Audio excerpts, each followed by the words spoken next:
Nizamabad parliament పరిధిలో ఉంటున్న 7 నియోజకవర్గాల ఓటర్ మహాశయులందరికీ కూడా నా పాదాభి వందనాలు తెలియజేసుకుంటున్నాను.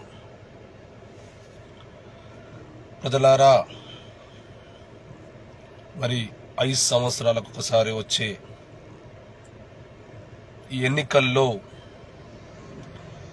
మరి మంచిని మనం ఆదరించాలి, చెడుని మనం బొంద పెట్టాలి. మరి ఈసారి 2024వ సంవత్సరము ఈ లోక్సభ ఎన్నికలలో ఒకసారి మీరు గమనించండి. నేను ఆవేదనతో మరి ఆలోచించి నేను మీ ముందుకు వస్తున్నాను. ఈ రోజులలో అయితే కొందరు మతతత్వ పార్టీలుగా ప్రజల్లోకి వెళ్ళి మతాలను రెచ్చగొడుతూ మరి వారి ఓట్లను వారికి తెలియకుండానే వారి బ్రెయిన్లను వాష్ చేస్తూ మతము రూపంలో మరి ఆ ఓట్లను మరి ఏపించుకునేవారుగా ఉంటున్నారు. ఒకసారి మీరు ఆలోచించండి. ఇంకొందరైతే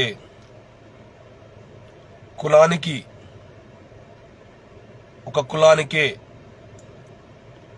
మరి అధికారము చేపడుతూ అధికారంలోనికి వచ్చిన వారైతేనేమి, అధికారంలో లేని వారైతేనేమి, మరి ఒక కులానికే మరి వారు పట్టం కట్టేవారుగా ఇంకొన్ని పార్టీలు ఉంటున్నాయి. దయచేసి ప్రజలారా, ఒకసారి మీరు ఆలోచించండి. మీరు నీతి నిజాయితీతో మీ ఓటుని సద్వినియోగం చేసుకోండి. ఈసారి సామాన్యులను మరి పార్లమెంటుకు వెళ్ళాలని ఆశతో మరి పార్లమెంట్ బరిలో దిగడం జరిగింది. ప్రజలకు మంచి అవకాశం వచ్చింది. ఈ డబ్బున్న వారిని కాకుండా సామాన్యుని, యువకుడును, విద్యావంతుడైన నన్ను మరి నా గుర్తు మంచం గుర్తు, సీరియల్ నంబర్ 10వ నంబర్, 10 నంబర్.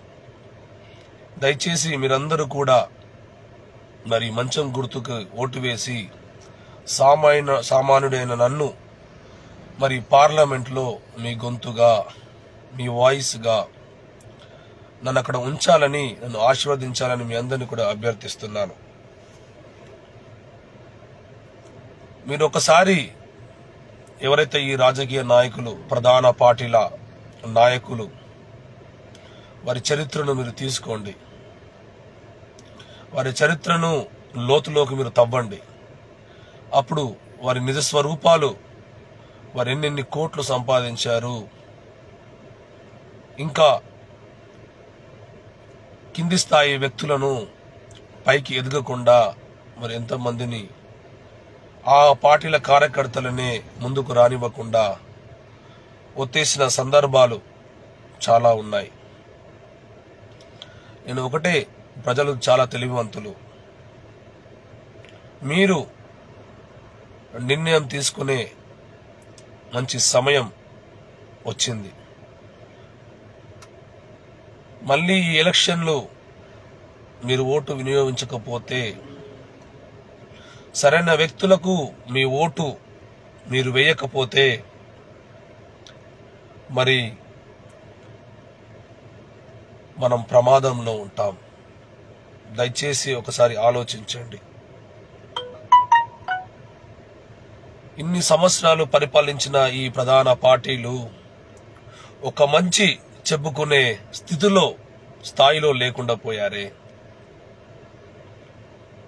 చాలా దౌర్భాగ్యమైన విషయం. నిజంగా మనలో ఉన్న కొందరు వ్యక్తులు కూడా అరే సామాన్యుడు పోటీ చేస్తున్నాడే, మనం చేయలేకపోతున్నాం, మన నుంచి వచ్చిన ఒక సామాన్యుడు పోటీ చేస్తున్నాడు, మరి మనవంతు సహాయము మరి ఓటు రూపంలో మనము అతనికి మద్దతు ఇద్దాం అని అనుకోకుండా మన స్థాయి కాదు అంటే సామాన్యులు రాజకీయంలో పోటీ చేస్తే అది అత్యాశనట.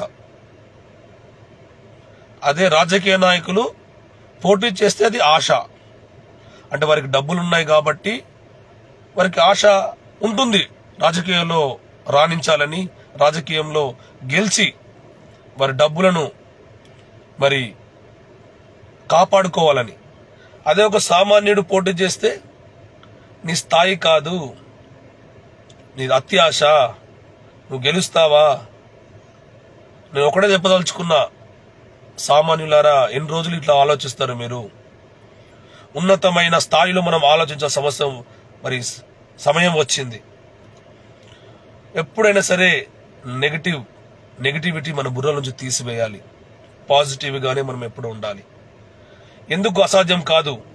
అసాధ్యం కానిది ఏదీ లేదు. మనిషి తలుచుకుంటే కృషితో, పట్టుదలతో, నీతి నిజాయితీతో ఏదైనా చేయగలుగుతాడు. కాబట్టి ప్రజలైన మీ అందరికీ కూడా నేను ఒకటే విన్నవించుకుంటున్నా, మీ అందరినీ కూడా నేను మరి అభ్యర్థిస్తున్నా, దయచేసి మరి ఈ పార్టీలను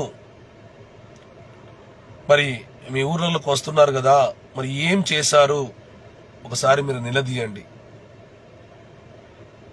దయచేసి ఈ ఒక అవకాశం మరి సామాన్యుడికి ఇవ్వండి. కోట్లు గత ప్రభుత్వంలో ఉన్న రాజకీయ నాయకులు సంపాదించారు, అంతకుముందు ఉన్న రాజకీయ నాయకులు సంపాదించారు, ఇప్పుడు సంపాదిస్తారు. వారి పబ్బాలను గడుపుకోవడానికి వారు ఒక పార్టీలో గెలిచి ఇంకొక పార్టీలకు మార్చేవారుగా ఉన్నారు, ఉంటారు, ఉంటూనే ఉంటారు. ఎంతవరకైతే ఈ రాజకీయ నాయకులు, రాజకీయ వారసత్వం కలిగిన వారు ఎంతవరకే రాజకీయాల్లో ఉంటారో వారు మాత్రమే మరి ఒక పార్టీ గుర్తుతో గెలిచి ఇంకొక పార్టీకి అమ్ముడు పోయే వారుగా ఉంటున్నారు. దయచేసి ఒక్కసారి మరి సామాన్యుడు మరి నాకు ఒకసారి అవకాశం మీరు ఇవ్వండి.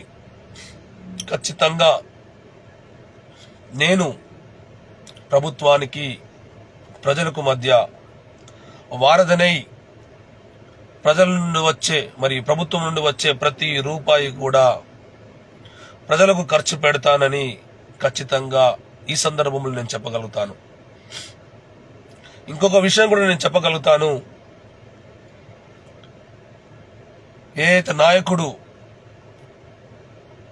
మరి రాజకీయాల్లో పోటీ చేస్తున్నప్పుడు ఖచ్చితంగా మరి బహిర్గతంగా చెప్పాలా, నా ఆస్తులు ఇవి, నా అప్పులు ఇవి. చాలా మంది చాలా సార్లు చాలా విషయాలు దాచిపెడుతున్న వారుగా ఉంటున్నారు. నిజంగా దమ్ము ధైర్యం ఉన్న నాయకులకు నేను ఒక ఛాలెంజ్ విసురుతున్నా. మీరు రాజకీయాలకు రాకుండా ముందు మీ దగ్గర ఉన్న డబ్బు ఎంత, మీరు రాజకీయాలకు వచ్చిన తర్వాత మీకున్న డబ్బు ఎంత? నేను ఒకటే అడగదలుచుకున్నా, ప్రజలారా మీరు ఒకసారి ఆలోచించండి. ఈ పార్టీలు మనల్ని మభ్య పెడుతున్నాయి, మనల్ని మోసం చేస్తున్నాయి, మనలను తమ మాటలతో మాయ చేస్తున్నాయి. హామీలు ఇష్టం నోటికొచ్చిన హామీలన్నీ ఇస్తున్నారు, కానీ ఏ ఒక్క హామీ కూడా ఇంతవరకు వారు చేయలేదు. నేను బీజేపీని ప్రశ్నిస్తున్నా, కాంగ్రెస్ ని ప్రశ్నిస్తున్నా, బీఆర్ఎస్ ని కూడా ప్రశ్నిస్తున్నా. రాజకీయాలకు రాకుండా ముందు వీళ్ళందరూ కూడా ఒక్కసారి మనం వెనక్కి వెళ్ళి చూసుకుంటే అంతంత మాత్రం ఉన్న వీళ్ళు 10 సంవత్సరాలల్లా 15 సంవత్సరాలల్లా ఇన్ని కోట్ల 1000 కోట్ల డబ్బులు 100 కోట్ల డబ్బులు ఎలా వచ్చాయి? ఎవరు కూడా సామాన్య ప్రజలు ఆలోచించరు. మన మైండ్లో ఒకటే ఉంటుంది, ఆ 3 పార్టీలో ఒక పార్టీకి ఓటేసి మన చేతులు దులుపుకోవడం అంతే. కానీ ఆ విధంగా చేయడం వల్ల మీరు ప్రమాదంలో ఉన్నారని మీకు తెలియదు. దయచేసి ఒకసారి మీరు ఆలోచించండి. మీరు నాయకులకు గ్రామ స్థాయి నుండే మీరు అడగడం ఆరంభించండి. ఈ పార్టీలను నిలదీయండి. ఈ 5 సంవత్సరాల్లో మీరు మాకు ఏం చేశారో అని చెప్పి ఓట్లు అడుక్కోండి. కానీ ఇవన్నీ చేయకుండా ఒక మతంని అడ్డు పెట్టుకుంటూ ఆ మతముతో రాజకీయాలు చేస్తున్నారు కొందరు. ఇంకొందరైతే ఒక కులానికే కాపు కాస్తూ ఆ కులంకున్న డబ్బును వాడుకుంటూ మరి ఇంకొకరు రాజకీయాలు చేస్తున్నారు. ఇంకొకరైతే వాదానితో రాజకీయం చేస్తున్నారు. నిజంగా అప్పుడప్పుడు ఈ రాజకీయము, ఈ సమాజము ఎటుపోతుందో అని ఆవేదన కలుగుతుంది. ప్రజలారా, మీరు ఒకసారి ఆలోచించండి. మీకు మంచి అవకాశం మీకు వచ్చింది కాబట్టి దయచేసి మీరందరూ కూడా మరి ఓటు వేసే ముందు ఆలోచించి ఓటు వేయండి. ఈ రాజకీయ నాయకుల అఫిడవిట్లు మీరు పరిశీలించండి. ఎందుకంటే నామినేషన్ వేసే ముందు అఫిడవిట్లను కూడా ఎలక్షన్ కమిషన్ వారికి మనం సమర్పించాలి. ఆ అఫిడవిట్లను మీరు చూడండి. ఎవరికి ఎన్ని అప్పులున్నాయి, ఎవరికి ఎన్ని ఆస్తులు ఉన్నాయి, ఈ ఆస్తులు మరి ఎవరు ఎట్లా సంపాదించారు, మీరు అవన్నీ చూడకుండా గుడ్డిగా నచ్చిన పార్టీకి మీరు ఓటేయడం వల్ల అది నష్టమే, మరి దేశానికి సమాజానికి నష్టమే తీసుకొచ్చేదిగా ఉంటున్నది. నేను ఒకటే అందరినీ కూడా నేను అభ్యర్థిస్తున్నా, దయచేసి మీరందరూ కూడా సామాన్యులకు అవకాశం మీరు ఇవ్వండి. వారు కూడా ఏం చేస్తారో ఒకసారి మీకు తెలియాలి కదా. మరి వాడు సేవ చేస్తాడా, మరి డబ్బు సంపాదించుకుంటాడా? వాడు తప్పు చేస్తే వాడు గల్లబట్టి మీరు ప్రశ్నించండి. ఇంకొక నాయకుడు అటువంటి తప్పులు చేయకుండా భయపడతాడు. కానీ ఆ విధంగా మనము చెయ్యము. ఎందుకంటే నాకెందుకు, నా భార్య పిల్లలతో నేను సుఖంగా ఉన్నాను కదా, ఎవరేమైతే ఏమని అనుకునే స్థితిలో ఉన్నారు. నిజంగా భారతదేశానికి స్వాతంత్రము ఎలా వచ్చిందో ఒకసారి మీరు జ్ఞాపకం చేసుకోండి. మనము ఆ సమయంలో పుట్టకపోయినప్పటికీ చిన్ననాటి నుండి మరి వారి జీవిత చరిత్రను, స్వతంత్ర పోరాట చరిత్రను మనం చదువుకుంటూ వస్తూనే ఉన్నాం. ఆ మహనీయులు వారి కుటుంబాలను విడిచి, వారి భార్య పిల్లలను విడిచి, ఆఖరికి వారి సొంత ప్రాణాలు సైతం దేశాన్ని కొరకు బలిగా ఇచ్చిన వారుగా ఉంటున్నారు. ఒకసారి ఆలోచించుకోండి. ఎంత ప్రయాసంతో కూడిన ఈ స్వాతంత్ర దేశం మనకు వచ్చి ఉంటున్నది. ఈ స్వాతంత్ర దేశంలో మళ్ళీ మనము బానిసలుగానే బతుకుతున్నాం. మనం ఎప్పుడైతే ప్రశ్నించడం ఆపేస్తామో దాని అర్థం మనం బానిసత్వంలోనే బ్రతుకుతున్నామని అర్థం. కాబట్టి తప్పు చేసిన వాడు ఎవడైనా సరే, అది నేనైనా ఇంకెవరైనా, ప్రతి ఒక్కరిని నిలదీసి అడగాలి, నిగ్గదీసి అడగాలి. అప్పుడు ఆ నాయకులు తప్పు చేయాలంటే భయపడేవారుగా ఉంటున్నారు. నేను ఒకటే చెప్పదలుచుకున్నా,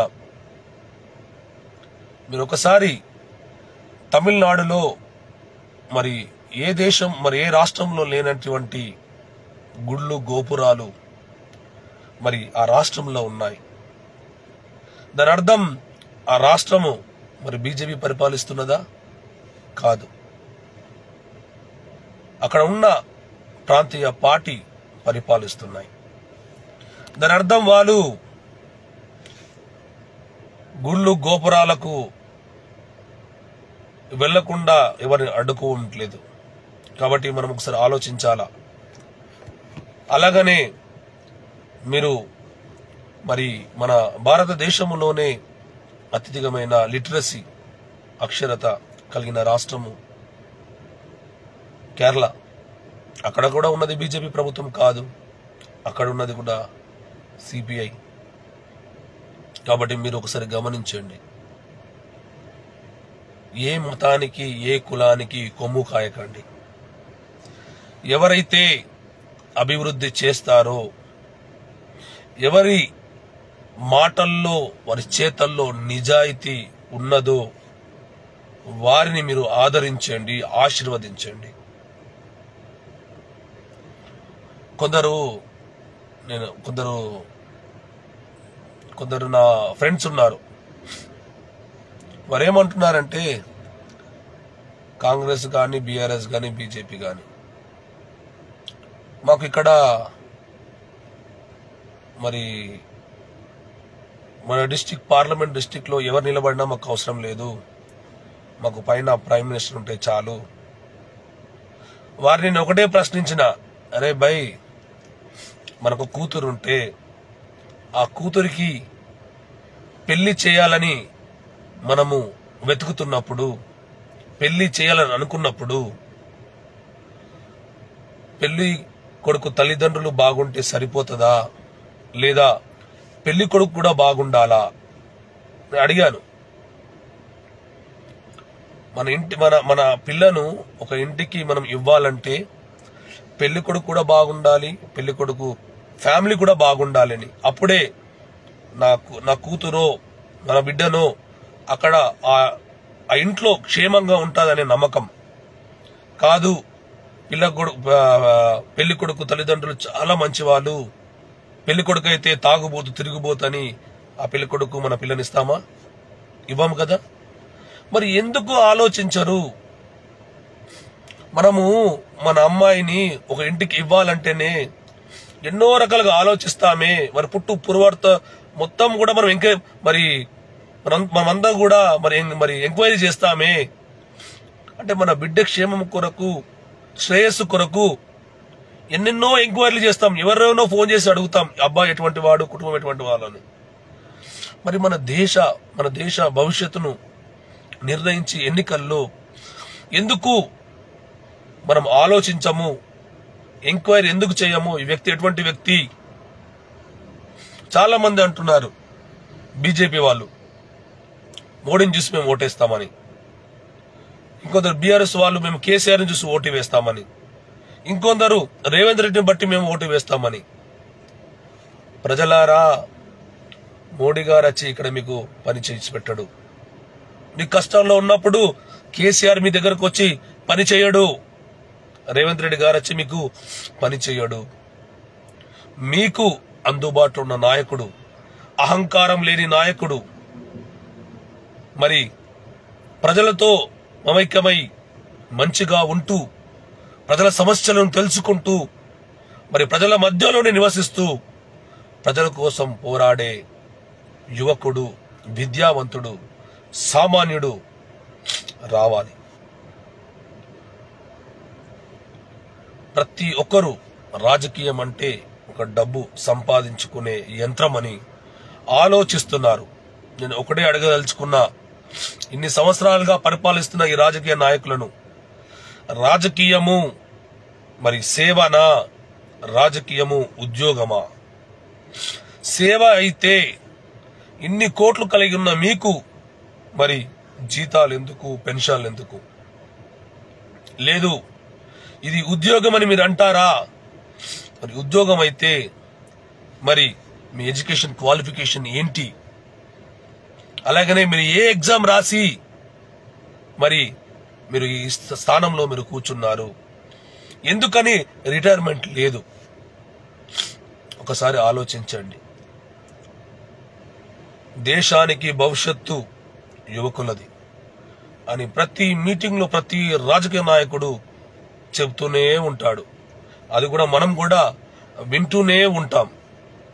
కానీ గల్లబట్టి అడగం, ఏమయ్యా మరి యువకులే రేపటి భవిష్యత్తు అని మీరు అంటున్నారే, మరి ఎందుకు ఆ యువకులకు మీరు అవకాశం కల్పించట్లేదు?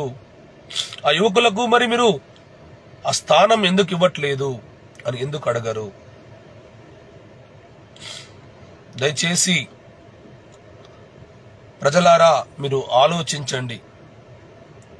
ఒకవేళ మీరు ఇక్కడ లేనప్పటికీ మీరు గల్ఫ్ దేశాల్లో ఉంటున్నా, బయట దేశాల్లో మీరు ఉంటున్నా, మీ కుటుంబాలకు ఫోన్ చేసి మీరు చెప్పండి, నీతిగా నిజాయితీగా డబ్బు మీద ప్రేమ లేనివాడు, సమాజం పట్ల సేవా దృక్పథం కలిగిన వాడు మనకు రాజకీయాల్లో కావాలి. దయచేసి అన్ని వదులుకొని ఆ దృక్పథంతో నేను మీ ముందుకు వస్తున్నాను. కాబట్టి దయచేసి ఇన్స్టాగ్రామ్ చూస్తున్న నా మిత్రులకు, ఫేస్బుక్ లైవ్లో ఉంటున్న నా మిత్రులందరికీ కూడా నేను పాదాభివందనాలు తెలియజేసుకుంటున్నాను. దయచేసి మీరు మీ కుటుంబానికి, మీ ఫ్రెండ్స్కి మీరు చెప్పండి, వారికి చెప్పండి, ఇంకొక 10 మందికి మీరు చెప్పండి. అవసరమైతే ఈ వీడియోను మీరు షేర్ చేయండి. తద్వారా ఈ ప్రధాన పార్టీలను మరి ఇంకొకసారి తప్పు చేయాలంటే మనం భయపెట్టాలి. వీళ్ళను మనం భయపెట్టాలనుకుంటే మన దగ్గర ఆయుధమే ఉండడం అవసరం లేదు. మనకు ఓటు అనే ఆయుధం ఉంది చాలు. అప్పట్లో ఒక మనిషిని బెదిరించాలంటే గన్ను పట్టేవారు. మరి ఇప్పుడు చెప్తున్నా, ఆ గన్ను మీ అందరి చేతుల్లో ఉన్నది. అదే ఓటు హక్కు. సరైన వ్యక్తిని ఎన్నుకోవడానికి, సరైన ప్రజాస్వామ్య మరి ప్రభుత్వాన్ని ఏర్పాటు చేయడానికి మీకు వచ్చిన అవకాశాన్ని మీరు సద్వినియోగం చేసుకుంటారా? లేదు, నాకు అవసరం లేదని మీ బాధ్యతను చేయకుండా మరి నిర్లక్ష్యంగా మీ పనులు మీరు చేసుకుంటూ ఉంటారా? ఒకసారి ఆలోచించండి. నిజంగా ఎంత సిగ్గుచేటు. మరి ఎంతో మేధావులు చదువుకున్న వాళ్ళే ఈరోజు ఓటు కూడా వేయలేకపోతున్నారు. మే 13 సోమవారము మరి ప్రభుత్వము అందరికీ సెలవు దినంగా ప్రకటించింది. ఆ దినము నాడు అందరూ కూడా తమ ఓటు హక్కును కల్పించుకోవాలి. దానికే సెలవు ఇవ్వబడింది. కానీ చాలా మంది శని, ఆది, సోమ పిక్నిక్లు, టూర్లు వెళుతూ వారికి వచ్చిన అవకాశాన్ని సద్వినియోగం చేసుకోకుండా వారి దేశానికి నష్టాన్ని చేకూర్చే వారికి ఉంటున్నారు. ఒక మంచి నాయకుడు రాకపోతే దేశానికి మరి మీ అందరు కూడా నష్టమే చేకూరుస్తాడు. నేను మేధావులకు ఒకటే చెప్తా ఉన్నా, మరి మంచి మాట్లాడలేని నాయకులు ఎవరైతే మౌనంగా ఉంటున్నారో ఈ దేశానికి ప్రమాదం. మీరందరూ కూడా మీ గలమెత్తి మీరు ప్రశ్నించాలి, అడగాలి. మీకు తెలుసు ఏది మంచి ఏది చెడు అని. మీరు ఎన్నో మరి పెద్ద పెద్ద చదువులు చదివినారు, పిహెచ్డీలు తీసుకున్నారు, స్కాలర్స్ గా ఉంటున్నారు, మీకు అవగాహన ఉంది సబ్జెక్ట్ పైన. మీరందరూ బయటకు వచ్చే సమయం ఆసన్నమైంది. దయచేసి ప్రజలారా మీరు బయటకు రండి. ప్రజలను మీరు సమీకరించండి, ప్రజలకు మీరు బోధించండి, మీ జ్ఞానాన్ని అందించండి. అలాగనే ప్రజల పక్షంగా మీరు పోరాడండి. ప్రజల పక్షంగా పోరాడే ప్రభుత్వము రావాలి, పోరాడే నాయకుడు రావాలి. కాబట్టి మీ అందరిని అభ్యర్థిస్తున్నది ఒకటే, ఈ అవకాశం మళ్ళీ రాదు. మీరు అనుకుంటారు ఇప్పుడు పోయిందంటే మళ్ళీ 5 సంవత్సరాల వరకు మీరు ఆ నాయకుడిని మీరు భరించాల్సి ఉంటుంది. లేదు మేము మధ్యలో అతని మాకేం చెయ్యట్లేదు, మేము అతన్ని చేంజ్ చేస్తామంటే కుదరదు. కాబట్టి ఇప్పుడు వస్తున్న ఈ ఎలక్షన్లో ఆచితూచి ఆలోచించి దయచేసి మీ నిర్ణయం ఓటు ద్వారా మంచి వ్యక్తులకు, నిజాయితీ పరుగులకు, నిక్కసుగా ప్రజల కొరకు పోరాడే వ్యక్తులకు మీ ఓటుని మీరు వేయమని నేను అభ్యర్థిస్తున్నా. ఒకసారి ఈ ముగ్గురు అభ్యర్థులు, ప్రధాన అభ్యర్థులు బీజేపీ నుండి శ్రీ ధర్మపురి అరవింద్ గారు, బీఆర్ఎస్ నుండి శ్రీ బాజిరెడ్డి గోవర్ధన్ గారు, అలాగనే కాంగ్రెస్ నుండి కూడా శ్రీ జీవన్ రెడ్డి గారు, వీరు ముగ్గురు కూడా ఒక నమ్మకం వీళ్ళకున్నది. ఏం నమ్మకం అంటే ప్రజలు ఎట్లయినా మా ముగ్గురులో ఒకరిని ఎన్నుకుంటారే అనే ధైర్యం, దమ్ము ఉన్నది. ఎందుకు అంటే మొన్న జరిగిన అసెంబ్లీ ఎన్నికల్లో ఈ ముగ్గురిని మరి ఆ అసెంబ్లీ నియోజకవర్గాల ప్రజలు మీరు మాకు వద్దు, మీరు మాకు ఏం చేయలేదు, ఎటువంటి డెవలప్మెంట్ చేయలేదు, ఎటువంటి మంచి పనులు చేయలేదు అని చెప్పి ఓటు ద్వారా వీరిని తృణీకరించారు. అయినా కూడా మళ్ళీ మన మధ్యలో మన మీద మరి మళ్ళీ మాటలు రుద్దుతూ ఈ ముగ్గురు మరి ఎవరో ఒకరు గెలవాలనే కసితో, అత్యాశతో మరి ఉన్నారు. కాబట్టి నేను ప్రజలకు సూటిగా చెప్పేది ఒకటే, సామాన్యులు డబ్బుకి లొంగకుండా, వారు పెట్టే భ్రమలకు లొంగకుండా, వారు ఫోన్లు చేస్తే భయపెట్టాలని చూసినా వారికి భయపడకుండా చాలా మంది నాలాంటి వాళ్ళు దేశం మొత్తాన చాలా మంది బయటకు వస్తున్నారు. వారికి మీ ఓటు అనే సమాధానంతో సపోర్ట్ చేయాలి. ఇలాంటి ఈ ప్రధాన పార్టీ రాజకీయ నాయకులకు మీ ఓటుతో బుద్ధి చెప్పాలి. దయచేసి నేను ప్రజలందరినీ కూడా అభ్యర్థిస్తున్నా, దయచేసి నా ఆవేదన, నా ఆక్రోషణ మీరు ఒకసారి అర్థం చేసుకోండి. నిజంగా సమయం, మాకున్న వయస్సు, సమయం, కుటుంబం అన్నీ వదిలి రోడ్లపై తిరుగుతున్నామంటే అది మీకోసం కాదా? నేను నా కుటుంబం సంతోషం ఉండాలనుకుంటే ఇవన్నీ మాకెందుకు? కానీ ఇలానే ఆనాడు ఆ మహనీయులు అనుకుంటే ఈ విధంగా నేను మాట్లాడే స్వాతంత్రము, స్వేచ్ఛ ఉండేదా? మీరు ఒకసారి ఆలోచించండి. భారతదేశము మరి ఎన్నో ప్రాణాలను బలిగా పెట్టి తెచ్చుకున్న ఈ దేశం, స్వతంత్ర దేశం, మీరు ఒక్కసారి ఆలోచించండి. నేను ప్రతి ఒక్కరిని నేను బ్రతిమలాడుతున్నా, అభ్యర్థిస్తున్నా, మాకున్న సదుపాయాలతో మేము తిరగగలిగినాం, కొందరి దగ్గరికి చేరగలిగినాం. కానీ మాకున్న లిమిటెడ్ బడ్జెట్లో మేము మరి పాంప్లెంట్ పంచగలిగినాం, కొందరిని నేరుగా మాట్లాడగలిగినాం. మీ అందరి దగ్గరికి రాకపోవచ్చు, కానీ ఒకటే మీరందరూ కూడా ఆలోచించాలా మంచి మనసుతో. మా దగ్గర కోట్ల డబ్బులు మా దగ్గర లేవు. మా దగ్గర మరి క్యాంపెయిన్ చేయడానికి వాహనాలు లేవు. దానికి ఫ్లెక్సీలు పెట్టుకొని, మైకులు పెట్టుకొని ఊరూరు తిరిగే ఆ సదుపాయాలు, దానికి కావాల్సిన వాటన్ని డబ్బులు మాకు లేవు. కాబట్టి మీ అందరినీ ఒకటే నేను అడుగుతా ఉన్నా, దయచేసి ఒక అవకాశం మాకు ఇవ్వండి. మళ్ళీ చెప్తా ఉన్నా, నా గుర్తు మంచం గుర్తు. మంచం గుర్తుకు ఓటు వేసి మరి మంచి పనులను చేయగల శక్తి, సామర్థ్యం నాకున్నదని మీరు నమ్మితే ఖచ్చితంగా మరి మంచం గుర్తుకు మీరు ఓటు వేయాలని నేను అభ్యర్థిస్తున్నా. సీరియల్ నంబర్ 10, సీరియల్ నంబర్ 10 మరి కాట్ గుర్తు, మంచం గుర్తు, చర్పాయి హిందీలో.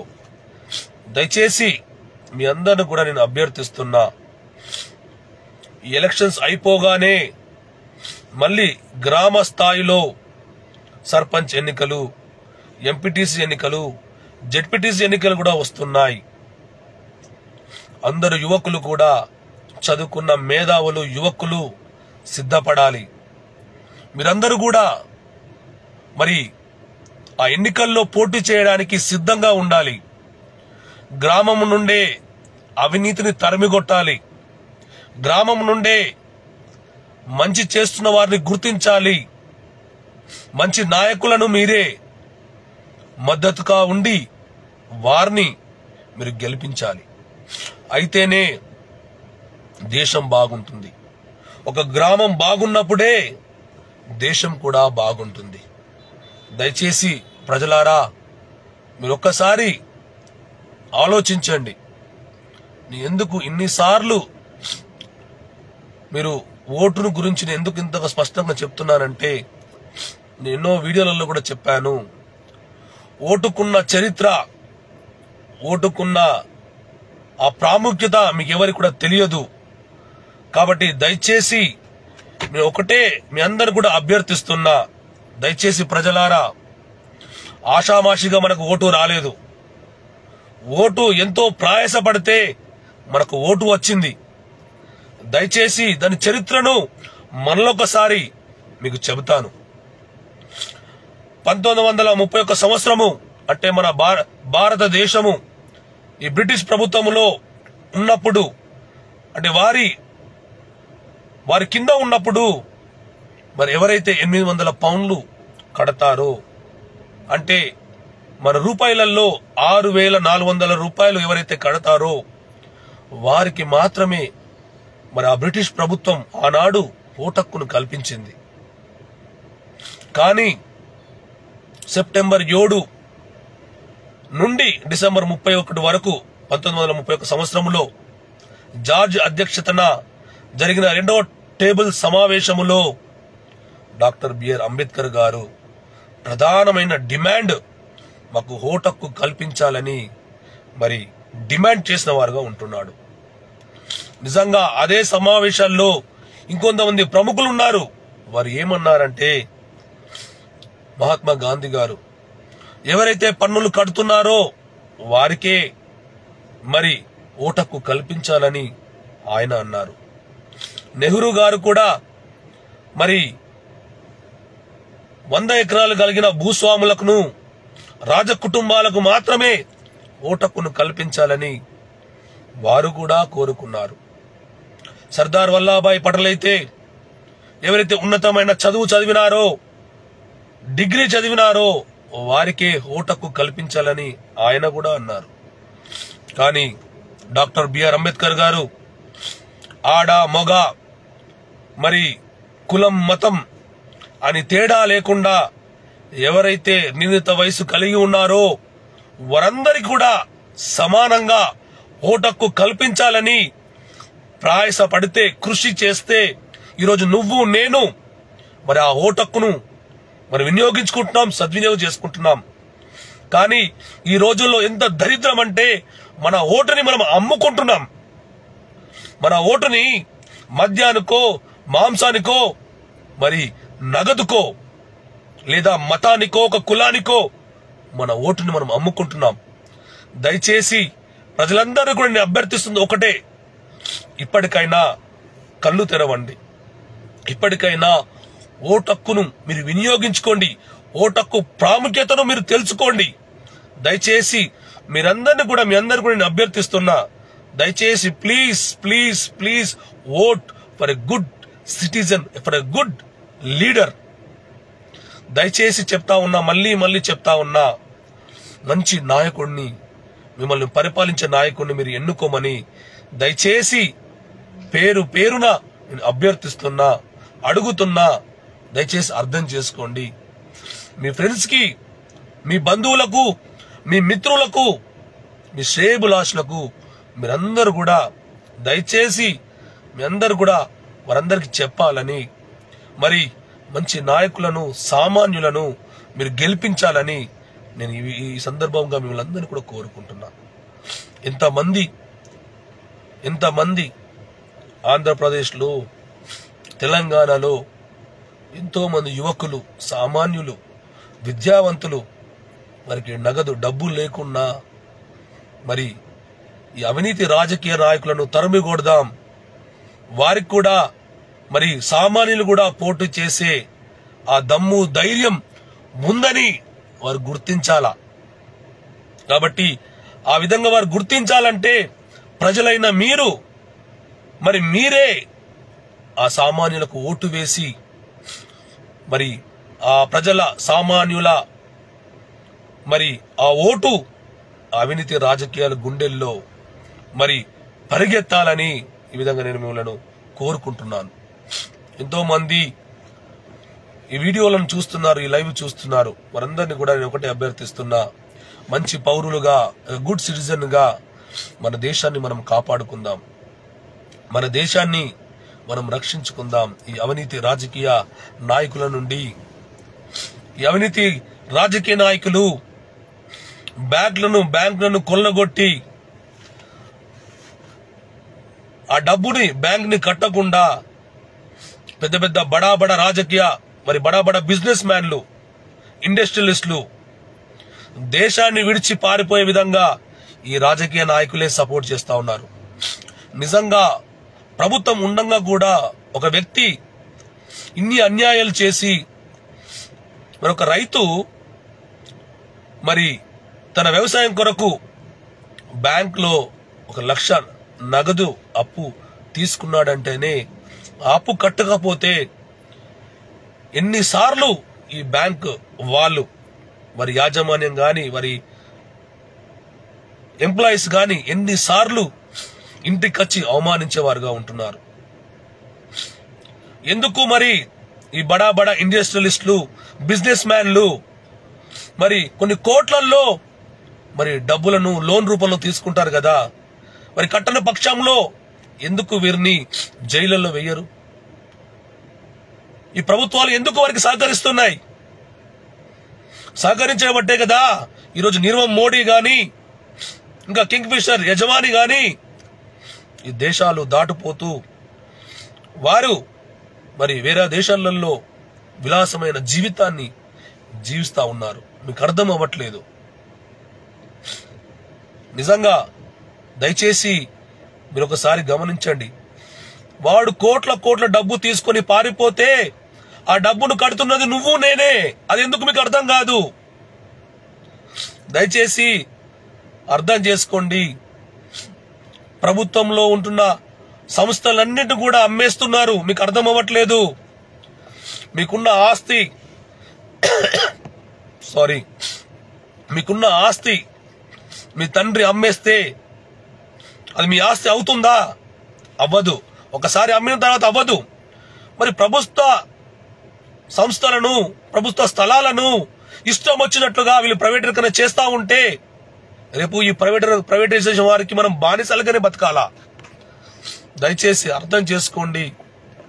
ఈ పెద్దందారులు, ఈ అవినీతి రాజకీయ నాయకులు వారిచ్చే డబ్బులతోనే వీరు మరి డబ్బులు పంచుతూ గెలుస్తూ మళ్ళీ మనకు వారికి లాభం కూర్చేలా మరి ప్రాజెక్టులు ఇస్తున్నారు.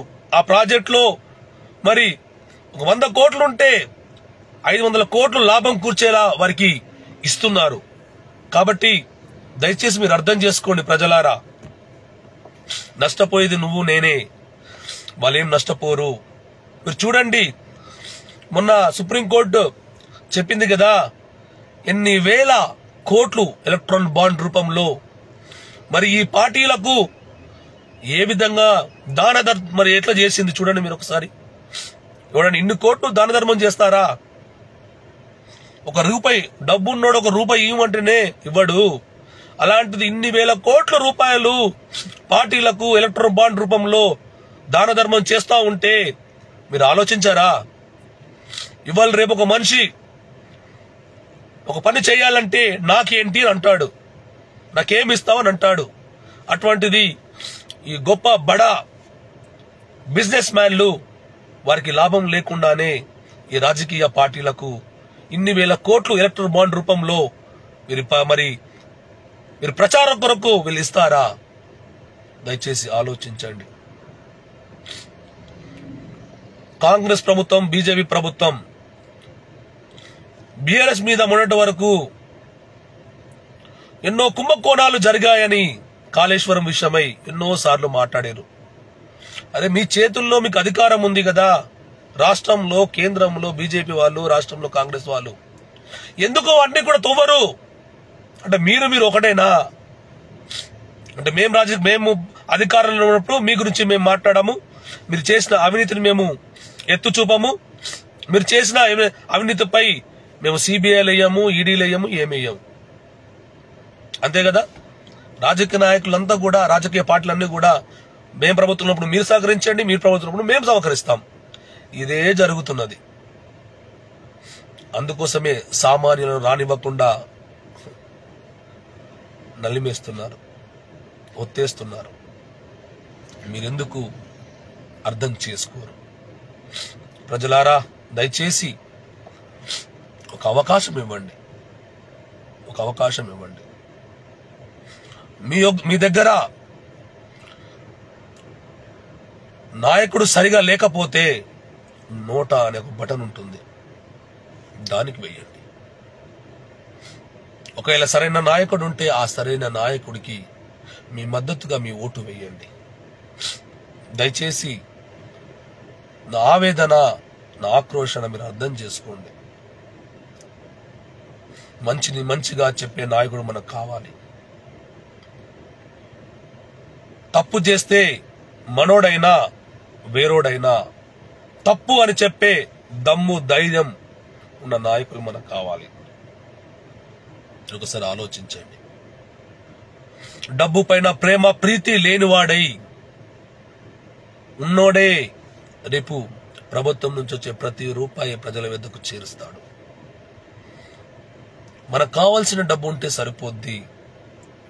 కానీ ఎవరైతే రాజకీయ నాయకులు వారి కొరకు, వారి పిల్లల కొరకు, వారి మన్మల కొరకు, వారి ముని మన్మల కొరకు, మన్మరాల కొరకు కొన్ని వేల కోట్లను కూడబెడుతున్నారు.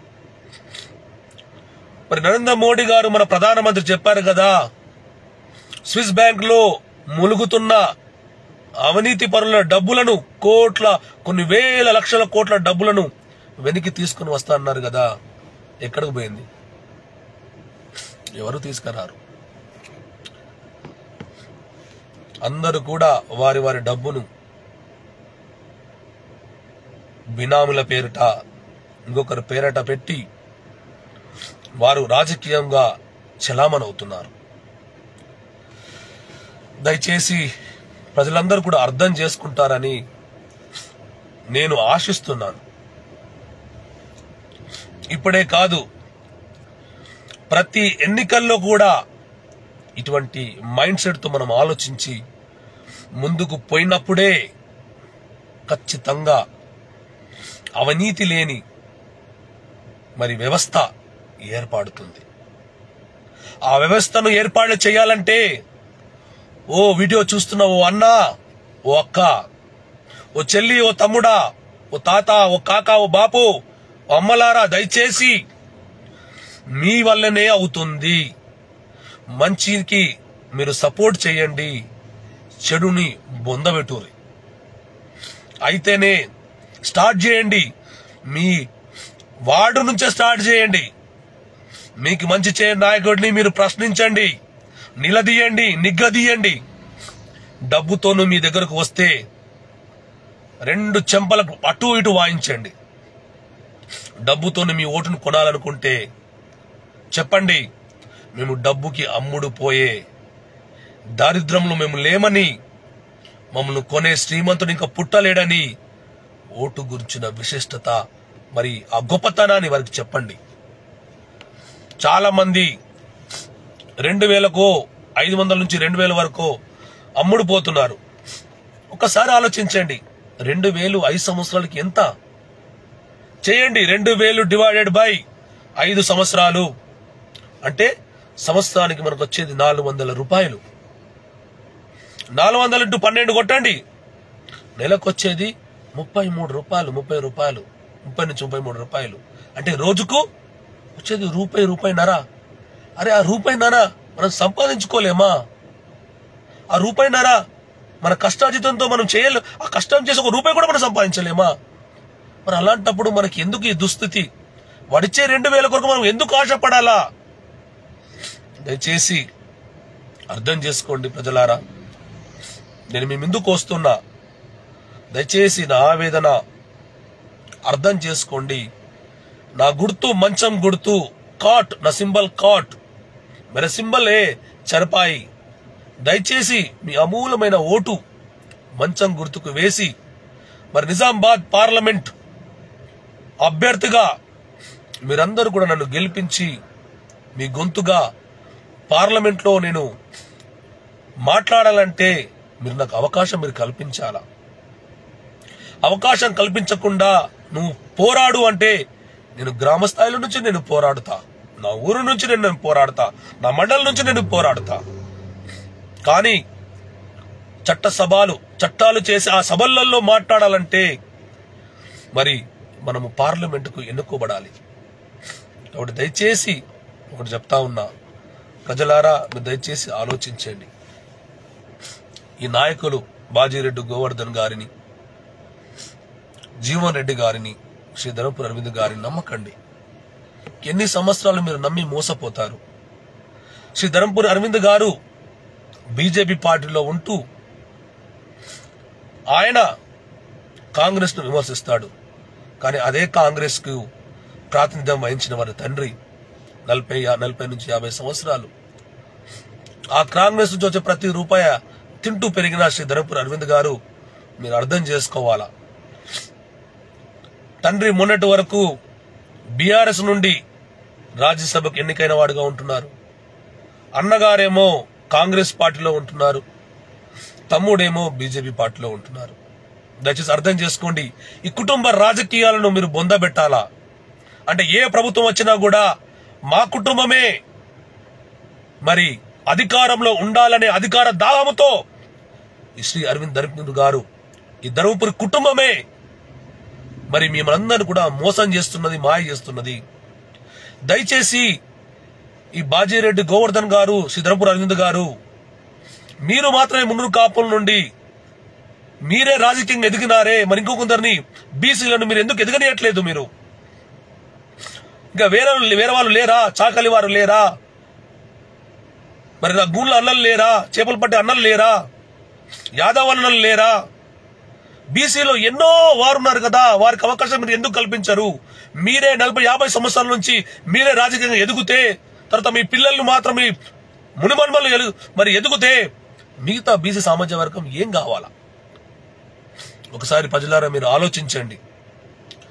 దయచేసి ఒకసారి ఆలోచించి ఓటేయండి. ధర్మపురి అరవింద్ గారిని నేను వ్యక్తిగతంగా అతనికి నాకు ఎటువంటి విరోధం లేదు, కానీ సిద్ధాంతం బట్టి నేను ఖచ్చితంగా వ్యతిరేకించాలా. వ్యతిరేకించకపోతే నేను మనిషినే కాను. 2019 సంవత్సరంలో ధర్మపురి అరవింద్ గారు పసుపు బోర్డును నేను గెలిచిన 5 రోజులలోనే తీసుకొస్తానని చెప్పారు. బాండ్ పేపర్ కూడా రాసారా, రాయలేదా? మీరే చెప్పండి, నేను ఏం మాట్లాడను. బాండ్ పేపర్ మనకి ఇచ్చారా, ఇవ్వలేదా? 5 రోజులలో నేను గెలిచిన 5 రోజులలో పసుపు బోర్డు నేను తీసుకొని వస్తానని చెప్పారా, చెప్పలేదా? చెప్పి ఒక బాండ్ పేపర్ రాసి గెలిచిన 5 సంవత్సరాలు అవుతున్నా కూడా పసుపు బోర్డు మనకు లేదు. నేను కూడా మన ధర్మపురి అరవింద్ గారు ఒక పసుపు బోర్డు తెచ్చామంటే నేను నిజామాబాద్కి వెళ్ళి చూశాను, వెతికినా ఎక్కడ కనబడలేదు. ఆర్బన్ ప్రాంతంలో కనబడలేదు. నేను మొన్న ఎలక్షన్ క్యాంపెయిన్ కొరకు జగిత్యాల, కొరట్లో వెళ్ళినా, మెట్పల్లి వెళ్ళినా కూడా అక్కడ కూడా నాకు కనబడలేదు. మరి ఎక్కడ దాచిపెట్టారో మరి నాకైతే తెలియట్లేదు. మరి మీకైనా తెలిస్తే నాకు చెప్పండి.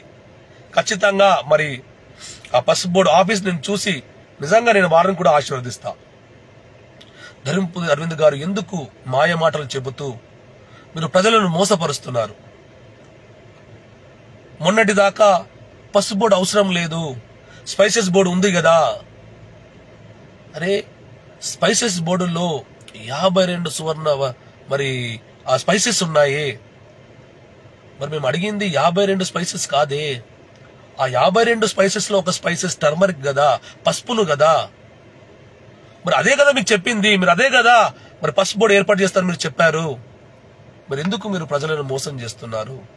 ప్రజలను ఎందుకు మీరు తప్పుదోవ పెడుతున్నారు? గెజిటెడ్ ఇచ్చారు అని అంటున్నారు. అరే రెంట్ బిల్డింగ్ తీసుకోండి కదా. మీరు ఒక శంకుస్థాపన చేసేదాకా ఒక రెంట్ ఆఫీస్ పెట్టండి. స్పైసెస్ మన పసుపు బోర్డు ఆఫీస్ అని ఒక రెంట్ తీసుకోండి. మీరే కదా 5 సంవత్సరాల ప్రభుత్వంలో మరి సెంట్రల్లో మీరు ఉన్నారు. మరి ఎందుకు చేయలేకపోతున్నారు మీరు? అంటే ప్రజలను మభ్య పెడుతున్నారా? ప్రజలను మోసం చేస్తున్నారా? ఇంకా ప్రజలు మిమ్మల్ని అడగరు అనే ధైర్యంతో మీరు మభ్య పెడుతున్నారా? ప్రజలారా మీరు ఆలోచించండి. ఇదే ధర్మపురి అరవింద్ గారు పాదయాత్ర చేస్తూ ముత్తంపేట షుగర్ ఫ్యాక్టరీని తెరిపిస్తాను, ఈ ప్రభుత్వం తెరిపించిన పక్షంలో మరి నేనే 100 రోజులలో నా సొంత డబ్బుతో నేను మరి ఓపెన్ చేస్తానని చెప్పలేదా? అడగండి, మెట్పల్లి ప్రజలను అడగండి, కొరుట్ల ప్రజలను అడగండి, జగిత్యాల ప్రజలను అడగండి, అనలేదా? అక్కడ ఆ నియోజకవర్గాలలో అక్కడ వారి నాయకులు ఉన్నారు. నువ్వు నిజామాబాద్ వాస్తవుడు అయినప్పటికీ కూడా ఇక్కడ నుండి అక్కడికి వెళ్లి నువ్వు వాగ్దానం చేసావే, అక్కడ నాయకులు లేరా? మీరు ఇక్కడ నుంచి అక్కడికి వెళ్లి మరి పోటీ చేసే అవసరం ఏమున్నది? అంటే అక్కడ ఉన్న నాయకులు మీరు ఎదగకుండా చేస్తున్నారా?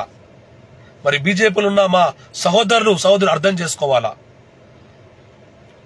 ఇక్కడ ఇంకొక విషయం కూడా నేను చెప్పదలుచుకున్నా. ప్రజలారా, ఈ రాజకీయ నాయకులు మీరు మభ్య పెడుతున్నారు. నేను ఒకటే అడుగుతున్నా, ధర్మపురి అరవింద్ గారు మీరు అఫిడవిట్ లో ఇన్ని వందల కోట్లు ఇచ్చారు కదా సార్. ఒకటే నేను విన్నవించుకుంటున్నా, ఎట్లా వచ్చినాయి సార్ 200 కోట్లు? మాకు కూడా రహస్యం చెప్తే మేము కూడా మరి అటువంటి కోట్లు సంపాదించుకొని మరి ప్రజలకు మేము సేవా రూపంలో మేము కూడా ఇస్తాం కదా. మాకు ఒక సీక్రెట్ చెప్పండి కదా సార్, దయచేసి చెప్పండి. బాజిరెడ్డి గోవర్ధన్ గారు, మిమ్మల్ని కూడా నేను ప్రశ్నించదలుచుకున్నా. సార్, మీరు నిజామాబాద్ రూరల్లో 9 సంవత్సరాలుగా అంటే 2014 నుంచి 2023 వరకు మీరే ఎమ్మెల్యేగా ఉన్నారు కదా సార్. ఏం చేశారు సార్ మీరు? ఒకసారి ఆ దర్పల్లి ప్రాంతం నుండి చిన్నవాల్గోట్, సిరికొండ, పెద్దవాల్గోట్ ఒకసారి వెళ్ళి చూడండి సార్. మీరే వెళ్ళండి, నేనేమన్నాను. మీరు చిన్నవాల్గోట్ వెళ్ళండి ఊరికి. ఎంత ఆ రోడ్లు ఎంత ఘోరంగా ఉన్నాయంటే నిజంగా నేను వీడియో పెట్టాలని అనుకున్నాను. ఖచ్చితంగా వీలైతే ఆ చిన్నవాల్గోట్కి వెళ్ళే ఆ రోడ్డుని నేను ఖచ్చితంగా ఒక రోజు నేను షేర్ చేసుకుంటాను. మీరు చూస్తే అరే ఇది మనం ఎక్కడ ఉంటున్నాం? భారతదేశంలో ఉంటున్నామా? అటువంటి భయంకరమైన రోడ్లు. ఏమనంటే బీజేపీ వారు అంటారు మేము ఇన్ని వేల కోట్లు వీళ్ళకి ఇస్తున్నాం, వీళ్ళు రోడ్లను అభివృద్ధి చేస్తలేరు అని అంటున్నారు. మరి ఎవరు నమ్మాలో ఎవరు నమ్మకూడదో మరి ఆలోచించే స్థితిలో కూడా ప్రజలు లేకుండా పోయారు. సార్, మీరు ఎందుకు సార్ మొన్న ఓడిపోయారు ఎమ్మెల్యే ఎలక్షన్స్ లో? మంచి చేయలేనది కదా. మీరు మంచి చేస్తుంటే ఖచ్చితంగా ప్రజలు మిమ్మల్ని ఆదరించేవారు కదా, ఆశీర్వదించేవారు కదా. ఎందుకు సార్ మీరు చేయలేదు? ఇప్పుడు ఎన్ని తిరిగితే ఏం ఫాయిదా సార్? ప్రభుత్వమే లేదు, మీ ప్రభుత్వమే లేదు. ఒకసారి ప్రజలు కూడా మీరు అర్థం చేసుకోవాలా. ఇటువంటి పార్టీలకా మనం ఓటు వేసేది?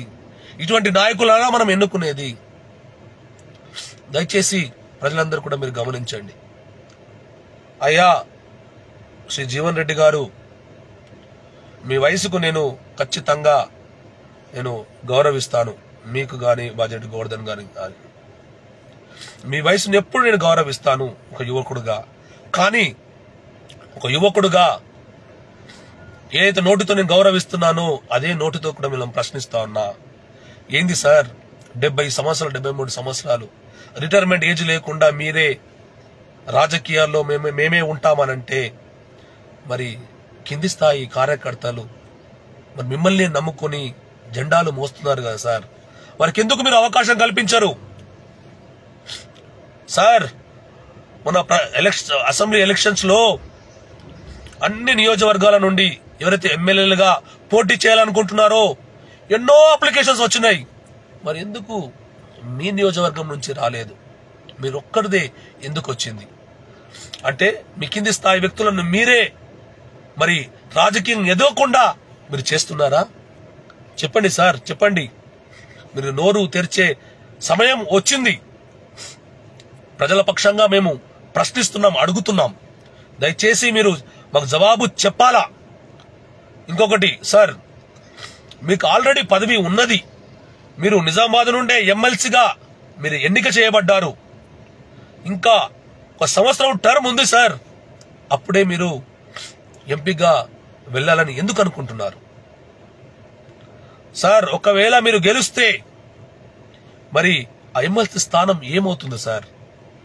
మళ్ళీ ఎన్నికలు జరిగితే అది దేశానికి నష్టం కాదా?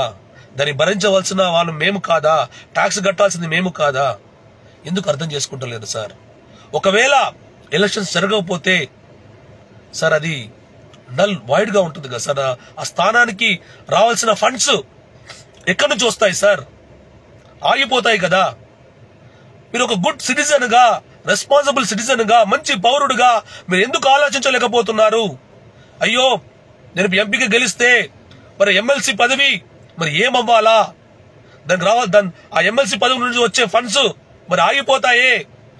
మరి ఇదే ఎంపీ సీటును మరి యువకులకు, ఇంకా కింది స్థాయి వ్యక్తులకు, సామాన్యులకు మరి అవకాశం కల్పించేవాడుగా ఉంటున్నానని మీరు ఎందుకు అనుకోరు? దయచేసి నేను ప్రజలు ఒకటే అడుగుతున్నా, ఏ విధంగా గవర్నమెంట్ జాబ్స్ లలో రిటైర్మెంట్ ఏజ్ ఉంటుందో ఈ రాజకీయాల్లో కూడా ఒక రిటైర్మెంట్ ఏజ్ ఉండాలి ఖచ్చితంగా. ఒక సేల్స్ జాబ్ చేయాలంటే ఫస్ట్ అడిగేది ఒకటే, నీ ఏజ్ ఎంత, నీ క్వాలిఫికేషన్ ఏందని. ఎందుకంటే వయసు మండిన వారు మరి ఈ లోకంతో పోటీ పడలేరు, పరిగెత్తలేరు. కాబట్టి మీరు ఈ వయసులో మీకే ఒక అవసరం ఉందే, ఒక సహకారం అంటే మీకే ఒక సహాయం కావాలి. మీరు ప్రజల పక్షంగా పరిగెత్తుతారా? ప్రజల పక్షంగా మీరు మరి పోరాడుతారా? దయచేసి ప్రజల మనందరం కూడా ఆలోచించాలా. ఇలాంటి నాయకులక మనం ఓట్లేసి గెలిపించాలా?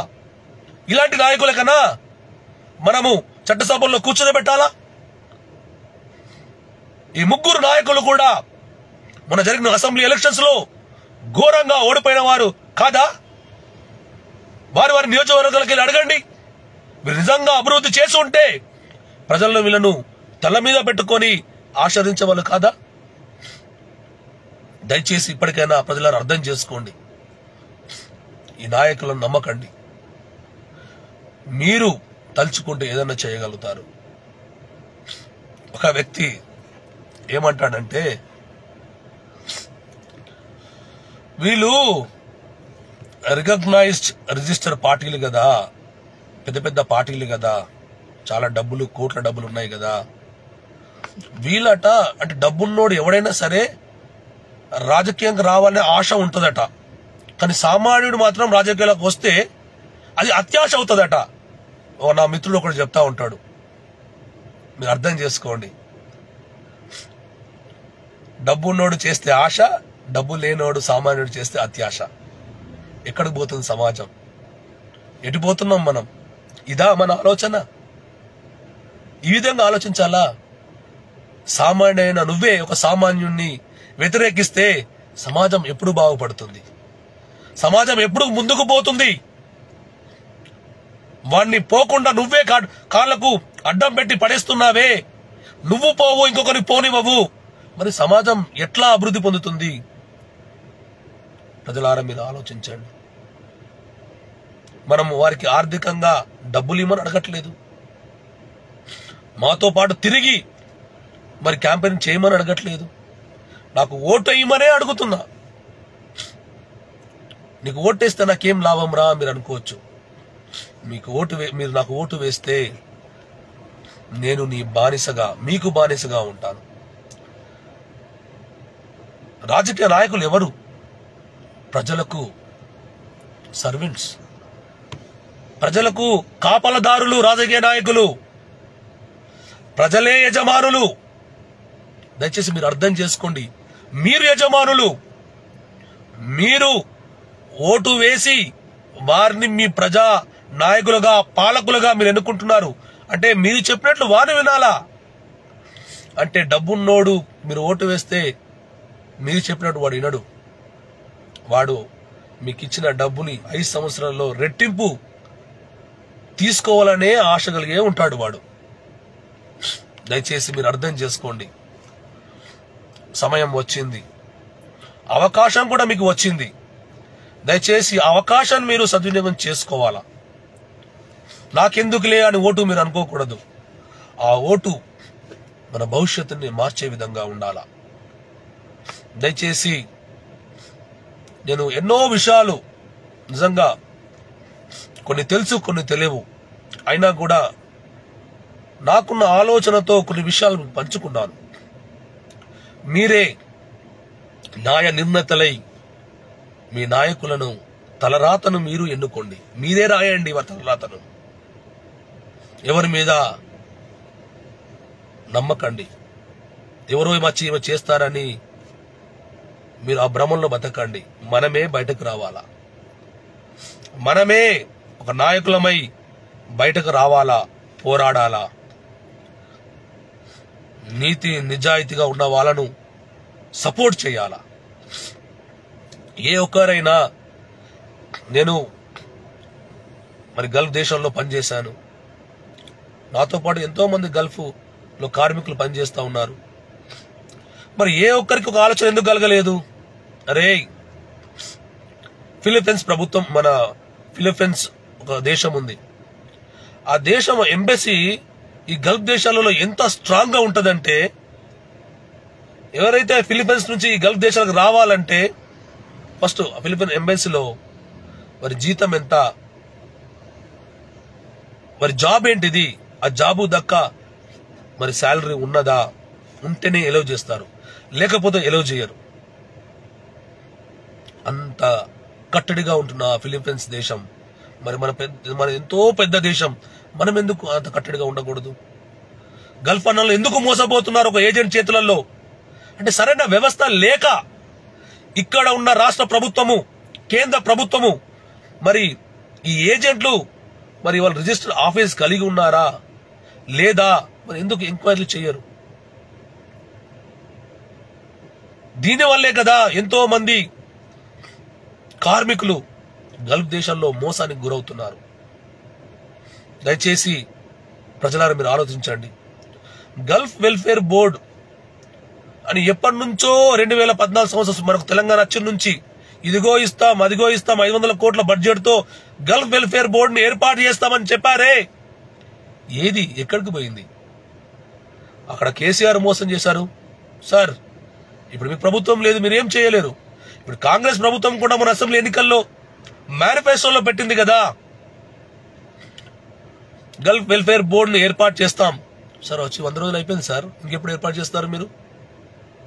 చనిపోయిన కుటుంబాలకు గల్ఫ్ అన్నల, ఎవరైతే గల్ఫ్ అన్నలు ప్రమాదశాత్తు మరి గల్ఫ్ లో చనిపోయినారో వారి కుటుంబాలను 5 నుంచి 10 లక్షల ఎక్స్గ్రేషియా ఇప్పిస్తామన్నారే, ఎటుపోయినాయి సార్? నేను అదే చెప్తున్నాను. గల్ఫ్ అన్నలారా మీ కుటుంబాలకు చెప్పండి. నన్ను నిజామాబాద్ ఎంపీగా ఒక సామాన్యుడైన నన్ను, యువకుడను, విద్యావంతుడైన నన్ను మీరు గెలిపిస్తే ఖచ్చితంగా ఎంపీ లీడ్స్ నుంచి ఎంపీ ఫండ్ ఉంటుంది మనకు. సంవత్సరానికి 5 కోట్లు మనకి ఇస్తారు. ఆ 5 కోట్ల నుండి గల్ఫ్ అన్నల పక్షంగా వారికి, ఎవరైతే గల్ఫ్ వెళ్తున్నారో వారి క్షేమార్థమై, వారి కుటుంబకు ఆధారంగా, వారి కుటుంబము మరి ఎటువంటి నష్టపోకుండా వారిపైన ఒక బీమా కట్టించి, అంటే వారి కుటుంబాలను మనం బలపరచాలా.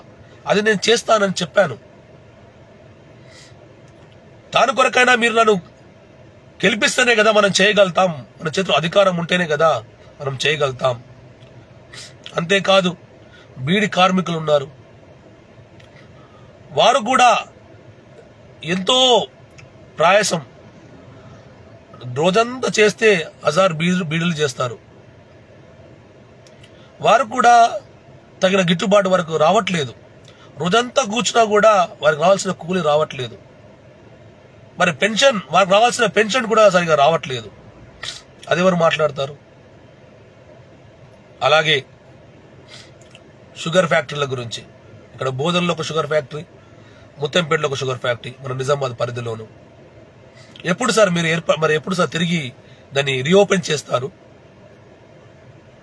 కాబట్టి సామాన్యులకు అవకాశం ఇస్తేనే కదా ఈ అంశాలపై చట్టసభల్లో నిలదీస్తారు ఈ ప్రభుత్వాలను. ఒకవేళ ఈ పెద్ద పార్టీలను మీరు గెలిపిస్తే వారు మాట్లాడరు. వాళ్ళిచ్చే కాసులకు, డబ్బులకు లొంగిపోయి నోరు మూసుకుని ఉంటారు. కాబట్టి సామాన్యుడు గెలిపించండి దయచేసి. ఇంకా చెప్పుకుంటూ పోతే చాలా ఉన్నాయి. నేను ఇంకొక విషయం కూడా చెప్పదలుచుకున్నా. మీడియా ఈ రోజులలో మీడియా యాజమాన్యం అమ్ముడుపోయింది. ఎవరు డబ్బులు ఇస్తే వారికి అమ్ముడుపోయింది. పాపం నీతి నిజాయితీగా పనిచేసే విలేకరులు ఎంతో మంది జర్నలిస్టులు ఉన్నారు. కానీ వాళ్ళు డబ్బులు ఇస్తున్నారు కాబట్టి వీళ్ళు ఏం చేయలేరు. వీరికి విరుద్ధంగా వారు వెళ్లి రాస్తే ఉద్యోగం నుంచి తీసేస్తారు. కాబట్టి నేను ఒకటే కోరుకుంటున్నా, ఎవరైతే నీతి నిజాయితీ గల మరి జర్నలిస్టులు ఉన్నారో వారికి ప్రభుత్వమే ఆర్థిక సాయం చేసి మరి ప్రజల పక్షంగా పోరాడే విధంగా ఒక మీడియాను ఏర్పాటు చేయాలని, అందులో ఎంతో మంది మీడియా జర్నలిస్టులకు ఉద్యోగ కల్పన కల్పించాలని నేను కోరుకుంటున్నా. అంటే సామాన్యుల నుండి మీడియా ఎంటర్ప్రెనర్స్ రావాలా, యజమానులు రావాలా సామాన్యుల నుంచి. అప్పుడే కదా సామాజిక పక్షంగా వారి గొంతును మరి రాజకీయ నాయకులను ప్రశ్నిస్తారు. దయచేసి అర్థం చేసుకోండి. ఇంకా ఎన్నో సమస్యలు. యువత సమస్య. యువత ప్రతి సంవత్సరం ఎంతో మంది యువత సమాజంలోకి వస్తున్నారు వారు చదువుకొని. మరి వారికంటూ ఉద్యోగాలు వారు ఉండాలి కదా. ఆ ఉద్యోగ కల్పనకై ప్రభుత్వం ఏమేమి చర్యలు తీసుకుంటున్నది? ఎందుకు ఆ స్థాయిలో వారిని బిజినెస్ ఎంటర్ప్రీనర్స్ గా మీరు ఎందుకు ఎంకరేజ్ చేయలేకపోతున్నారు? ఒక బ్యాంక్ లోన్ కల్పించి ఎందుకు వారిని ఒక ఎంప్లాయీ కాకుండా ఒక యజమానిగా మీరు ఎందుకు చేయలేకపోతున్నారు? సరైన విధానాలను మీరు చేపట్టకపోవడం వల్లనే ఇదంతా కూడా జరుగుతుంది. అందుకోసమే అన్ఎంప్లాయ్మెంట్ మనకు పెరుగుతుంది. ఏమనంటే నిరుద్యోగ వృత్తి ఇస్తామంటారు. మరి ఎవరికి కావాలయ్యా నిరుద్యోగ వృత్తి? మీరు మాకు ఉద్యోగం ఇస్తే మీరు ఇచ్చే అవసరం లేదు కదా. ఎవరికి కావాలయ్యా ఫ్రీ బస్సు? ఎవరికి కావాలి? మాకు ఉచిత విద్య కావాలి, ఉచిత వైద్యం కావాలి, మద్యపాన నిషేధం కావాలి. ఇవి చెయ్యరే. ఉచిత విద్య ఇస్తే ప్రైవేట్ సంస్థలు మీకు డబ్బులు ఇవ్వవు కదా. మీకు రాజకీయంగా ఎదగాలంటే మరి క్యాంపెయిన్ చేయాలంటే డబ్బులు కావాలి కదా. మరి వాళ్ళని అడుక్కుంటున్నారు కదా, ప్రైవేట్ వాళ్ళని మీరు అడుక్కుంటున్నారు కదా. ఎక్కడికెళ్ళి మీరు ఉచిత విద్య ఇస్తారు?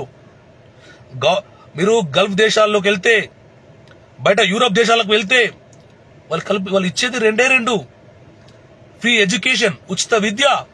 అది నాణ్యమైన విద్య, క్వాలిటీ ఎడ్యుకేషన్ ఇస్తున్నారు.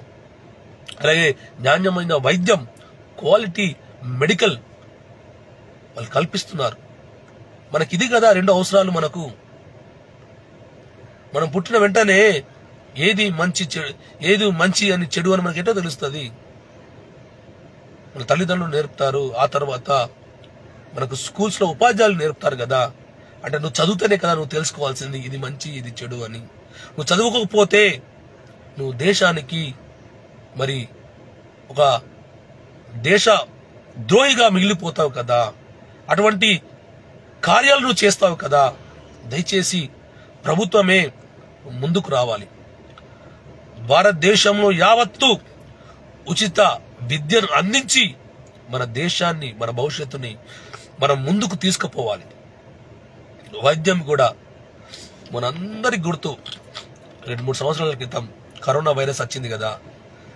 ఎంతమంది చనిపోయారు, ఎంతమంది ప్రైవేట్ ఆసుపత్రులకు వెళ్ళి 20 లక్షలు 30 లక్షలు. ప్రభుత్వం మీరు ఉన్నది ఎందుకయ్యా? మేము పన్నులు కడతలేమా? కరెంటు బిల్లు కడుతున్నాం, హౌస్ ట్యాక్స్ బిల్లు, ఇల్లు ట్యాక్స్ బిల్లు కడుతున్నాం, వాటర్ బిల్లు కడుతున్నాం, రోడ్ ట్యాక్స్ కడుతున్నాం. అరే ఇన్ని కట్టంగా మీరు ఎందుకు మాకు ఉచిత వైద్యం మీరు ఎందుకు ఇవ్వరు? అరే ఇప్పుడు మన గవర్నమెంట్ హాస్పిటల్స్కి వెళ్ళాలంటే ఎంత భయంకరమైన పరిస్థితి. నీట్నెస్ లేదు, శుభ్రత అస్సలు లేదు. ఆ టాయిలెట్స్కి వెళ్తే అసలు అంత ఘోరం అంటే ఎవరైనా కుటుంబాలు అక్కడ ఉండాలన్నా కూడా వసతి లేదు. ఏ గవర్నమెంట్ హాస్పిటల్కి వెళ్ళినా చూడండి మీరు, ఎక్కడ సదుపాయాలు మీరు కల్పిస్తున్నారు? అవి హాస్పిటల్నా? వాస్తవంగా హాస్పిటల్కి వెళ్తే ఇంకా రోగాలు పోవడం కాదు, ఆ రోగాలు తిరిగి తెచ్చుకుంటాం మనం. లేనోడు కూడా హాస్పిటల్కి వెళ్తే తిరిగి రోగాలు తెచ్చుకుంటాం. అటువంటి దుస్థితి మన భారతదేశంలో ఈ హాస్పిటల్లో జరుగుతున్నది. దయచేసి ప్రజలారా మీరు అడగండి, నిగ్గదీసి నిలదీయండి ఈ నాయకులను. మాకు ఉచితమైన నాణ్యమైన వైద్యం, క్వాలిటీ మెడికల్ మనకు కావాలా, అది అడగండి. ఈ గవర్నమెంట్ స్కూల్స్ చూడండి, గవర్నమెంట్ స్కూల్స్లో ఆ బాత్రూమ్స్, టాయిలెట్స్ ఆడపిల్లలు పోగలుగుతారా? కొన్ని స్కూల్స్లో అయితే టాయిలెట్స్ కూడా ఉండవు. అరే మొగాడు ఏడనొకదరు పోస్తాడు, ఆడపిల్ల ఎక్కడికి పోతుంది, ఎక్కడికి వెళ్తుంది, ఎవరికి చెప్పుకుంటుంది? ఆపుకొని ఇంటికి వెళ్తుంది. దానివల్ల తమ ఆరోగ్యానికి ఎంత నష్టం, అది ఎందుకు అర్థం చేసుకోరు?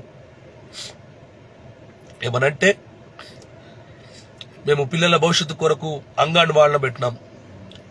అదే అంగన్వాడీలు వాళ్ళు ఇస్తున్నారా, వాళ్ళే తింటున్నారా, అదెందుకు మీరు పరీక్షించరు? మరి అదెందుకు మీరు ఆలోచించరు?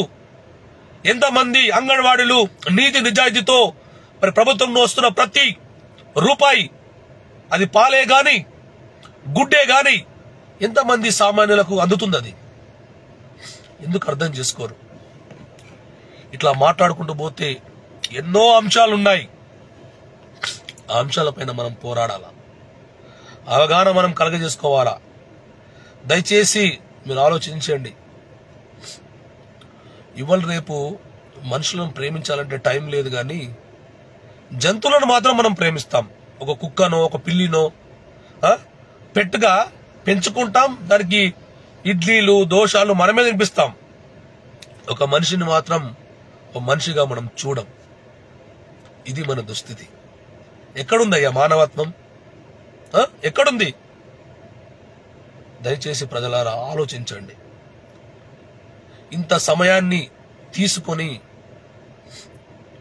మీరందరూ కూడా, నాకు తెలుసు నేను చెప్పాలనుకున్నది మీరందరూ చెప్పాలనుకుంటున్నారని నాకు తెలుసు, కానీ నాకు ఒక సరైన ప్లాట్ఫామ్ నాకు ఇప్పుడు దొరికింది. ఎంపీగా నేను పోటీ చేస్తున్నాను. ఈ ప్లాట్ఫామ్ ద్వారా నేను ప్రజలను మరి వాళ్ళ దగ్గరికి వెళ్ళాలి, వాళ్ళ సమస్యలు తెలుసుకోవాలి.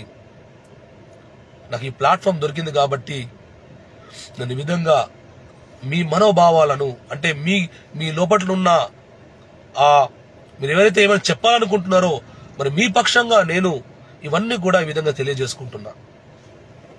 దయచేసి ప్రజలారా, ఇప్పటికైనా మీరందరూ కూడా దయచేసి సామాన్యుడైన నన్ను ఆశీర్వదించండి, దీవించండి.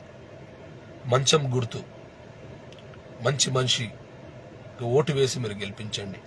అప్పుడే మంచి పనులతో మీ ముందుకు మంచి మనిషిగా రాగలుగుతాం, మానవత్వం ఉన్న మనిషిగా రాగలుగుతాం, పని చేయగలుగుతాం. మీరు అనుకోకండి గెలిస్తేనే పని చేస్తాడా, లేదు, గెలవకుండా మీ మధ్యలోనే ఉంటాడు. మీ శ్రేయస్సు కొరకై, మీ మంచి కొరకై ఎప్పుడు పోరాడుతూనే ఉంటాడు ఈ శ్రీనివాస్. దయచేసి చాలా మంది అనుకుంటారు ఎన్నికలు రాగానే వస్తారు, పెద్ద పెద్ద మాటలు చెప్తారు, పోతారు. లేదు, ఖచ్చితంగా ఈ ప్రజా రాజకీయంలో నేను కూడా పాలు భాగం పంచుకోవాలని, నీతి నిజాయితీతో పరిపాలన చేయాలని, ప్రజలకు ఎప్పుడు అందుబాటులో ఉండాలని, ప్రజాసేవకై బ్రతకాలని నా ఆవేదన, నా ఆశ. కొందరు దీన్ని అత్యాశ అనుకున్నా నేనైతే ఏం చెప్పలేను, కానీ ఎప్పుడు ప్రజలకు మంచి చేయాలనే ఉద్దేశం నాకు ఉంది. కాబట్టి ప్రజలారా దయచేసి ఒకసారి మీరు నాకు అవకాశం ఇవ్వండి. మంచం గుర్తుకు ఓటు వేయండి. Serial number 10. పదే చెప్తున్నాను. సీరియల్ నంబర్ 10, సీరియల్ నంబర్ 10. Vote for cot. चरपाई की आपका अमूल्यమైన वोट डाल के अब सब लोग మరి నన్ను గెలిపించాలని మీ అందరికీ నేను అభ్యర్థిస్తున్నా. దయచేసి ప్రజలారా, ఎన్నో సమస్యలు ఉన్నాయి. వీటన్నిటిపైన మళ్ళీ మాట్లాడతాను. మళ్ళీ మీ వద్దకు వస్తాను. మంచి మీకు ఎక్కడ సమస్య జరిగినా కూడా దయచేసి నాకు కామెంట్ చేయండి. ఎక్కడైనా సమస్య ఉంటే చెప్పండి. నేను కూడా మీతో కలిసి మరి ఆ సమస్య పైన పోరాడుతాను. అక్కడున్న మీ గ్రామంలో ఉన్న నాయకులను నిలదీద్దాం. ఎక్కడ ఏం జరిగినా కూడా, మీకు అన్యాయం జరిగినా కూడా దయచేసి మీరు నాకు మెసేజ్ పెట్టండి. ఖచ్చితంగా నా వంతు సహాయంగా నేను మీ దగ్గరకు వచ్చి మరి ప్రభుత్వాన్ని అయితేనేమి ఆ నాయకుల పక్షంగా నిరసన తెలిపి వారిని గద్దె దించుదాం. నిజంగా ఈ అవకాశం నాకు కల్పించిన నా ఇన్స్టాగ్రామ్, ఫేస్బుక్ మిత్రులందరికీ కూడా పేరున మరి నేను ధన్యవాదాలు తెలియజేసుకుంటున్నాను. దయచేసి ఈ వీడియోను మీరు లైక్ చేయండి, కామెంట్ చేయండి, షేర్ చేయండి. వీడియోనే కాదు, నేను చెప్పిన మాటలను, ముఖ్యంగా ఓటును మీరు, మీ కుటుంబము, అలాగనే మీ బంధు మిత్రులందరూ కూడా, వారిని కూడా సామాన్యుడైన నన్ను దయచేసి మంచం గుర్తుకు ఓటు వేసి నన్ను గెలిపించాలని పదే మిమ్మల్ని మరి అభ్యర్థిస్తున్నా, మరి అడుగుతున్నా. దయచేసి నన్ను క్షమించండి. నాకు కొద్దిగా జలుబు దగ్గు ఉన్నప్పటికీ నేను ఖచ్చితంగా మీ ముందుకు రావాలని ఆశ కలిగినాను. కాబట్టి ఏమైనా తప్పులుంటే దయచేసి నన్ను క్షమించగలరని, అలాగనే మీ ఓటుతో నన్ను ఆశీర్వదించాలని, దీవించాలని కోరుకుంటూ సెలవు తీసుకుంటున్నా.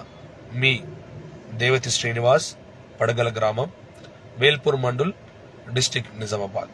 Thank you one and all. Love you all.